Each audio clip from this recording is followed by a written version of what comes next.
Hello అండి. ఈరోజు ఒక చిన్న ప్రాజెక్ట్ పెట్టుకున్నాను ఇంట్లో. అదేంటి అని అంటే హెయిర్ ఆయిల్. గార్డెన్ హర్బ్స్ మంచిగా పీక్ సీజన్లో ఉన్నాయన్నమాట. సో పీక్ సీజన్లో ఉన్నప్పుడు వాటి న్యూట్రియంట్ వాల్యూస్ కూడా ఎక్కువ ఉంటాయి కదా. సో సర్లే ఇప్పుడు స్టోర్ చేసి పెట్టుకున్నాం వాటి న్యూట్రియంట్స్ అని చెప్పేసి హెయిర్ ఆయిల్ చేద్దామని చెప్పేసి అన్ని హర్బ్స్ తెంపానండి. సో హైబిస్కస్ ఇది మా ఫ్రెండ్ ఇచ్చింది. తర్వాత హెన్నా, మన ఇంట్లో గోరింటాకు, కరివేపాకు, టీ ట్రీ మొక్క లక్కీగా మాకు ఉంది. సో అది తర్వాత అవరంపు, ఇది తంగేడు అంటారు కదా, తంగేడు కూడా చాలా మంచిది హెయిర్కి. హెయిర్ ప్యాక్స్లా కూడా పెట్టుకోవచ్చు.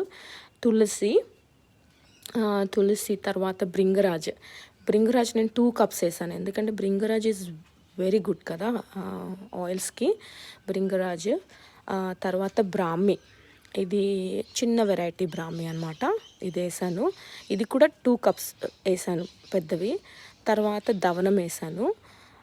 తర్వాత ఇది తమలపాకు కూడా వేసేసాను. కొన్ని బంతి పువ్వు రెక్కల్లా చేసేసి వేసాను. సో అలా చేసి మంచిగా అంటే సిమ్ములో పెట్టాలండి, ఎందుకంటే హైలో పెట్టామంటే వాటి న్యూట్రియంట్స్ అన్నీ బర్న్ అయిపోతాయి. సో మనం సిమ్లో పెడితే అది చాలా మంచి అంటే న్యూట్రియంట్స్ అన్నీ దాన్ని స్లోగా తీసుకుంటుంది అనమాట ఆయిల్.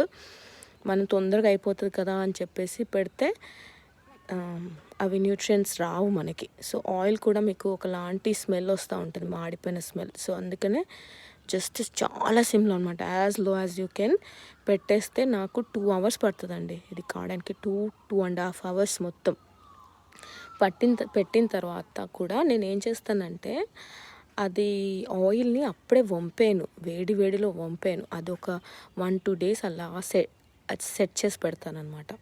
అలా సెట్ చేసినప్పుడు ఏంటంటే దాంట్లో ఉన్న న్యూట్రియంట్స్ అన్నీ సెటిల్ అయిపోతాయి. సో చూడండి, అలా మెల్లగా ఉడకాలి మనకు, అసలు బబుల్స్ ఇట్లా పెద్ద రాకూడదు, అసలు చాలా మెల్లగా ఉడకాలి. అలా బాయిల్ అయిన తర్వాత మనకు కలర్ చేంజ్ అయిపోతుంది, మొత్తం గ్రీన్ అయిపోతుంది, అలా ఆ టైప్లో అయిపోతుంది అనమాట. అండ్ ఈవెన్ వాటిలో వేసిన హర్బ్స్ కూడా ఇట్లా క్రంచీ అయిపోవాలండి. సో అంత అయిపోయిన తర్వాత దాన్ని ఒక 2 days రెస్ట్ చేసి 3rd dayకి మంచిగా బాటిల్లో పోసి పెట్టుకుంటే so you can have it for the rest of the year అనమాట. సో ఇదండి నా హెయిర్ ఆయిల్ రెసిపీ.